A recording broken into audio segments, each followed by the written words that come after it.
This is your host, Danny, and this is Business from English Plus Podcast.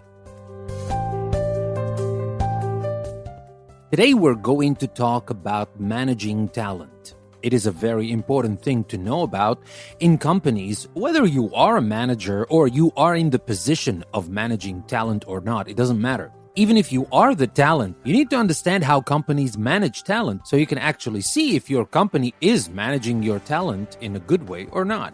So now, without further ado, let's start talking about managing talent. But before we do that, let me remind you that you can find more on our website, EnglishPlusPodcast.com. So use the link you can find in the description. Go to our website and learn more. We have a lot of content you can use on our website, and we are offering premium episodes. If you would like to have access to the premium episodes, you have two different ways. The first is to subscribe on Apple Podcasts. The second way is to become a patron of English Plus Podcast on Patreon. The links are in the description of the episode. But let me tell you, folks, if you decide to become a patron on Patreon, there is an added benefit. I'm working on the first issue of English Plus magazine, which is coming out soon. And after that, we're going to have regular issues. And guess what? English Plus magazine is going to be available to our patrons for free. So you can get not only the premium episodes, but also English Plus magazine if you decide to become a patron of English Plus Podcast. And now, without further ado, let's start talking about managing talent.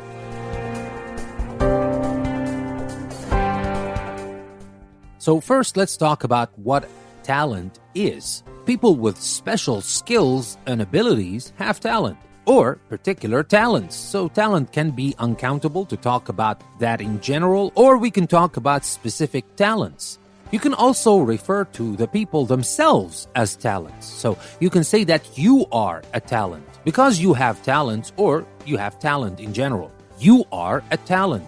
So here, when we talk about managing talent in companies, we're not talking about skills. We're talking about people. So these are the talents that you want to manage in companies. So these people are talented, and companies talk about managing and developing their talent pool. There is this thing companies call talent pool. What does that mean? That means the talent that they have available in the organization. They're not talking about the talent they want to acquire from other companies or maybe fresh talent coming out of universities or wherever. We're talking about the talent pool. That means the talent that the company already has available in the organization. So to talk about managing talent, let's start first talking about recruiting talent.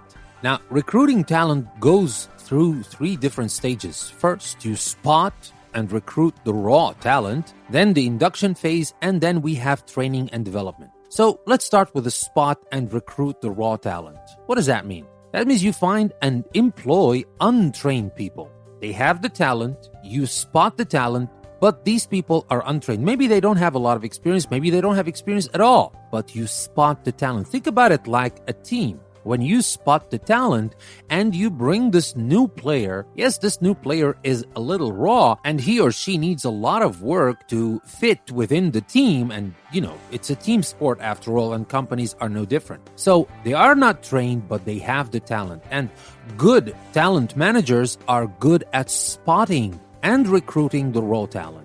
Now, this requires identifying candidates who match the needs of the business system and selecting those who are most likely to fit with the firm's culture. That is very important. Talent is not everything. The culture, the way your company does things, is very important. You will need to know if this person is able to fit within this culture or not. So after you spot and recruit the talent, what do? There is the induction phase. The recruits then need to be educated on the key success factors of the business system and their role within it. And why did I say at the beginning that you need not only to spot the talent, but you need to consider the firm's culture? Because if the person you recruit does not fit, that doesn't mean that this person is good or bad. Simply doesn't fit. Maybe this person has different views, different ways of doing things, different ambitions. Things that you know, because you are the talent manager, you know the company better than this person. You know if this person's ambitions do not fit the way the company does things. So you don't want to torture this person. If there is a certain way you do business and you're very proud of it and you don't want to change it for some reason, just don't recruit everybody and try to force them into your culture. No, try to find talent who can easily be aligned with the company's mission and views and the way they do business, the company's culture. So we use Spot the Recruit, the raw talent, the induction phase, and then there is training and development. After the induction to the firm and its culture, training and development ensure that the employee has the capabilities or the skills necessary to get the job done. So you don't expect them to know everything. You need to expect that you will have to train them. You will have to give them skills, especially certain skills that are specific to the specific things you do in the company. That's not a problem. You don't expect them to know everything before they come along. Now, of course, that depends on who you are recruiting. Of course, if you're recruiting a manager, that's a different story. You expect this manager to bring along some ideas. And maybe this new manager, especially if you're kind of headhunting or something, you expect this manager to bring along ideas to train you maybe in doing things differently. Because you're suffering, you want this manager to change things. But that's a different story. We are talking here about recruiting talent, especially we're talking about raw talent. So now you recruited talent. How about managing talent? Now, we have a couple of ways we can use to manage talent, but let's talk about that next.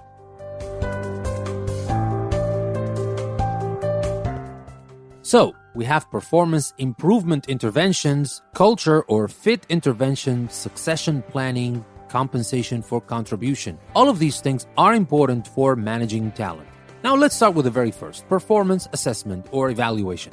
This is a seemingly simple concept, yes, but it is difficult to carry out without tremendous effort and expense. Managers need a high degree of training in order to standardize the approach so that all managers use the same criteria. Now, nobody is telling you what your criteria should be like. You know that. It depends on the company. It depends on your goals. But you should think about it in a way that you should have kind of the same criteria for everybody. Just to be fair, because one thing that you can never remedy in a company is when you start to spread this atmosphere of injustice. This is so bad, and trust me, nothing can fix that. So you need to have the same criteria when you conduct performance assessment, but at the same time, you need to recognize and acknowledge special talent. And I'm going to talk more about those special talents or key players or key employees later. But for now, let's continue. So we have performance assessment. Also, we have performance improvement interventions. Now, the purpose of these is to provide experiences to help the person increase their capabilities. Now, such experiences include job rotation, where employees do different jobs, executive education, that is management training, and 360-degree analysis, where managers assess employees and employees assess their managers, and this is followed up with coaching. So these are different ways you can use for performance improvement interventions. Stay with us. We'll be right back.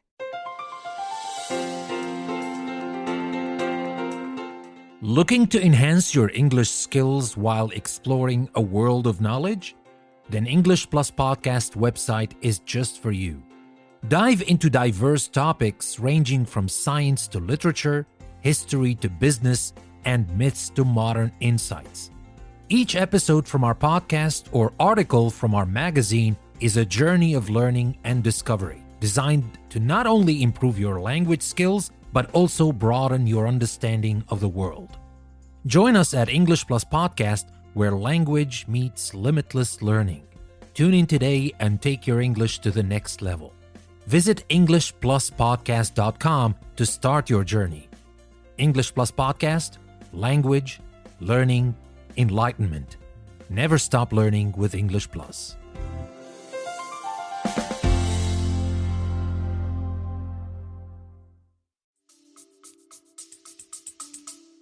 There's also the culture or fit interventions. These are aimed at those who cannot or will not adapt to the company's culture. Now, you need to tell people, you need to give them feedback. You need to be forceful with your feedback. You need to tell them that this is not going to work. It is not enough to do the job that you're supposed to do. Because you're working in a company, whether you agree with that or you don't, this is the way companies work. Companies have cultures. Companies have ways of doing things. And when you work for a company, it doesn't matter if you do it better than the way they do it. Now, it is always good to have a space for creativity, and the company should think about that, but that depends on what kind of job you do, of course. But anyway, even if you are very creative and you would like to do things differently, that might not work with the company's culture. The company might want to do work in a different way. First, try to tell them. Now, I'm talking about that from the perspective of the employee. Try to tell them about your ideas and everything, and maybe they will receive your ideas in a good way. And maybe they will change, but you can't just play on your own. It's a team. You have to play with the team. If you want to win, you will win as a team. You cannot win as an individual. That is a fact. But at the same time, if you get to a point where the way you would like to do things is so different, you are not aligned in any way with the company, leave the company. Just go find another job. It's better for you because you're getting nowhere. You're just heading to dead-end roads. You're going to be cut short every single time you try to get somewhere. And when you realize that this is the situation, just leave the company. Now, I'm talking from personal experience. When it happened to me, it was not like the way I do things is better than the company's. Not at all. The company has its way of doing things, and I have my own way of doing things. And it seemed that we were so different. Doesn't mean who is better. We're both good, but they have their way, I have my way. I tried for a couple of years maybe to align my way to theirs or to try to make some kind of compromises, but in the end, you will have to realize that you are not a match. And when you are not a match, just leave. You cannot spend the rest of your life doing things in a different way or, just like missing out on the way you want to live your own life and you want to do your own thing. So it's always important to have this kind of alignment. This cultural and fit interventions are important because sometimes people just don't know. I mean, they don't have a problem with doing things the way you want them to do things, but you need to tell them. So it is not always that dramatic and you need to leave your job. Not at all. Sometimes it's simple. You just need to give them early and forceful feedback. You need to tell them that this is an important thing and they need to consider it seriously. But of course, that is one thing. There's also succession planning. What does that mean? Now, the Chief Human Resources Officer, or CHRO, needs to plan the future staffing needs of the organization in relation to its objectives. Specifically, the CHRO must identify and provide the managers who will take over and continue to put into practice the firm's business model.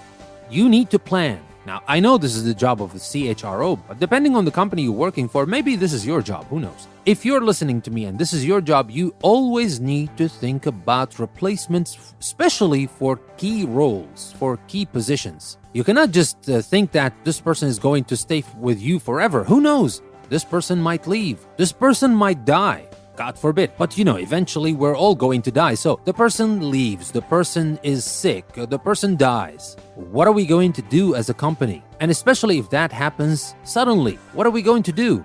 There is an easy thing you can do that is called succession planning. You always plan for a person to take over in case this person gets promoted. Maybe I shouldn't have been so dramatic. People die or get sick or whatever. Maybe this manager gets promoted. What happens if this person gets promoted? Who's going to take over? You need to know that beforehand. And by doing that, you're helping people get promoted easily because sometimes when people are up for a promotion, they are not promoted because there's nobody else that can take over their current job. Yes, they're doing their job perfectly. That's why they're getting the promotion. But you're holding off their promotion just because you cannot provide a replacement. This is your job. If you are a CHRO, if you are the Chief Human Resources Officer, this is your job. You need to provide the company with replacement, especially from the talent pool within the organization. Somebody who can replace anybody. Anybody is replaceable, by the way. Don't ever think that somebody is indispensable. And that works both for the employees and for the managers. Of course, it doesn't work for the owners of the company because if they leave, they take the company with them. But for anybody else who works for the company, everybody is replaceable. You can replace them. I mean, everybody is unique. Everybody is different. Everybody is talented in a different way, but everybody is replaceable. Don't ever think that you are not replaceable. And don't just get it from Steve Jobs' movie. Steve Jobs is different. Steve Jobs is unique in his own way, and the circumstances back in the day were different. Anyway, so we have succession planning. What else do we have? We have compensation for contribution. You have to think about that when it comes to managing talent. What does that mean? Well, Each employee has a deal with the company. You need to think about it like that. It's not just, I employed you, you are my slave. No, of course not. If you want to think about it this way, well, the person can simply leave. And even, just like when I said everybody is replaceable, because some employees think the company can never lay me off or can never fire me, and you're wrong. They can fire you anytime they want. They can say, thank you very much, we don't need your services anymore anytime they want. But the same goes for the employees. I mean, the companies should also think, the owners or the CHRO or whoever in charge, you should always think that this person can leave anytime he or she wants. You cannot go on thinking that, this person is never going to leave. Their life depends on their being here with us. They can never find anybody better than us. Well, sometimes people prefer to do nothing than to be slaves. So you have to put that in mind. But anyway, again, I don't want to be that dramatic. I mean, sometimes people find a better deal. And that's why you need to think about the contract or, the employment as a deal. Each employee has a deal with a company, the performance of tasks in exchange for rewards. Now, these rewards can be different things. The salary, obviously, maybe increased responsibilities, maybe promotion, whatever. But there is a deal. And the CHRO oversees this deal and ensures that it works. You need to know about that. It's not your job just to recruit the person and forget about this person. You need to know what's happened over the years. How about the deal? Is it still healthy? And remember, the deal is between two parties, the company and the employee. Is the employee still happy about the deal? Is the company still happy about the deal? You need to ask this question. You need to know. You need to investigate and know the answer. Not just what you hear from people, not just a quick question over coffee, then you ask the employee, are you happy? Yes, I am happy. No, that's not enough. As a CHRO, you need to investigate. You need to oversee this deal and ensure that it still works. So we talked about some performance assessment, and now let's talk more about key people, and that's coming next.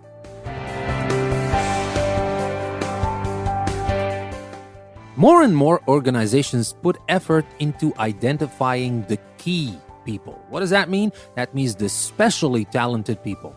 They want to identify these key people in their talent pool. And remember, when we talked about talent pool, we're talking about people, or we're talking about talents within the organization. We're not talking about people from outside the organization. These are talents, but these are not the talent pool that you have. So as I said, more and more organizations put effort into identifying the key people they have in their talent pool. Now, some experts call these super talents or core competence. Now, one study found that a computer company had identified 100 core competence out of its staff of 16,000. Can you imagine? Only 100 core competence out of 16,000. That is not even 10%. That is a lot lower than that. So why? Who are these people? These were people who were mission critical. What does that mean? That means essential to the firm's success.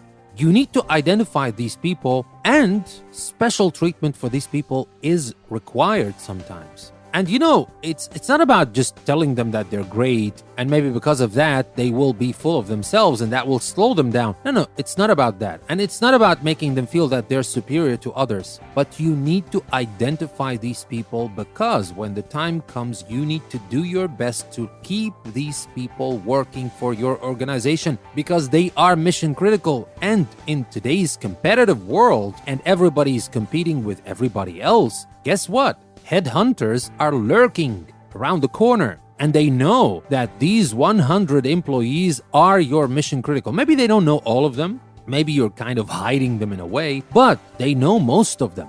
And they will be very happy to snatch any one of them at the sight of dissatisfaction. If they ever feel that this person is dissatisfied and they can just take him to their own company, they're going to snatch this person, and this is a big loss for your company. So you need to identify the key people. Maybe you shouldn't just go around and tell everybody that these are the key people, or maybe you shouldn't tell them directly. Maybe you shouldn't tell the key people directly that, yes, you are the key people, but keep that in mind and make sure you make these people happy. Because remember, we said these are mission critical, essential to the firm's success. Now, this relates to the ABC approach practiced in organizations like Microsoft and McKinsey. In performance assessment, managers identify three groups. The A's are the top performers, the core competence, the best 10 or 20%. The B's are the middle group who perform well, and the C's are the bottom 10% who are encouraged to improve or leave the organization. Because the same concept works both ways. You need to identify key people, and you need to identify people who need to do something about their performance or leave. Not everybody gets to stay. You need to let some people go, especially if they're not putting any effort to improve and to keep this deal we just talked about healthy. Now, executives making judgments like this are called talent managers. Now, of course, saying that, I'm not saying that this works for everybody else. Now, Microsoft is obviously a software company, and maybe what works for Microsoft doesn't work for other companies, and that's fine. Some other companies have different ways of doing things and different ways of managing talent, and that's okay. Now, for example, in some businesses, there is a clear division between creatives, the people with ideas, and their managers. For example, in advertising, the creatives are the people who devise the campaigns, and the suits are the ones who manage them. In some industries, people come together for a particular project and then disband. For example, in software development, managers and programmers may come together to contribute to a particular project and then leave to work on others. Such workers are part of virtual organization. So I'm not just saying that to show you different ways of doing things, but what I'm saying is that different companies operate in different ways. So you will have to be creative yourself managing the talent that you have. It is not always set in stone. You cannot always do it just by the book. You have to think, what is special about the way my company does things? And maybe I should come up with a special and a creative way of managing the talent. But the key concepts that I talked about work almost everywhere, but you need to tweak them and change them to make them fit the way you do business in your own company. And finally, let me just talk quickly about mentoring and coaching, because that is kind of related to managing talent. Now, mentoring is when a mentor, a more senior manager usually, gives advice to a mentee, a younger colleague, on their career, how to improve their job performance, etc. And we have something that is also called reverse mentoring. And that is when a younger employee mentors an older manager, for example, to inform them about new technologies, social trends, etc. These are two forms of mentoring or mentorship. Now, mentoring is related to coaching, where the coach, the senior person, gives personal one-to-one training to a coachee or the employee who is getting the coaching. So, whether mentoring or coaching, these things are important in managing talent. Maybe sometimes you need to assign some people to coach some other people or to be mentors of these people. My final advice in today's episode is don't jump to conclusions. Don't be quick to judge people. Sometimes people just need a nudge, and they will start to perform in a great way. But everybody has his or her own barrier. And as a manager, you will need to figure out what this barrier is. What is this thing that's keeping them from realizing their full potential? And if mentoring and coaching helps, fine, go ahead. Don't resort all the time just to feedback and maybe warning sometimes or whatever, and telling them if you don't change, we're going to let you go and stuff like that. Maybe that is necessary. I said that earlier. That is necessary in some cases. Some people need to get this warning, but don't be quick to judge people. Take your time. People are not like machines. They're not like buying a new piece of equipment for your company and then you try it, maybe maximum for a month. If you don't like it, you return it. It's not exactly the same. People are different. People are like onions. They have many layers, and you need to peel these layers one at a time. Of course, it shouldn't take a lifetime to get to the core, but the idea is take your time with people, give them chances, maybe a second chance, not 100 chances, I agree, but give them second chances when they mess up, because we do that. We all do that. We're human beings. Sometimes a very simple gesture can really change the course of a person's performance. Now, who said HR people cannot be creative? Well, actually, they need to be the most creative. They're like the psychologists of the company. They need to know people more than anything else in the world. Not systems, not machines, people. So that being said, that will be everything I wanted to share with you today about managing talent. I hope you learned some useful information. And as I told you, you can find more on our website, EnglishPlusPodcast.com. The link is in the description. Take the link, go there, and find a lot more content that you might find useful on different topics. Business is just one of them. And also, don't forget about the premium episodes I told you about at the beginning. You can subscribe on Apple Podcasts, or you can become a patron of English Plus Podcast on Patreon. The links are in the description. This is your host, Danny. Thank you very much for listening to another episode from English Plus Podcast. I will see you next time.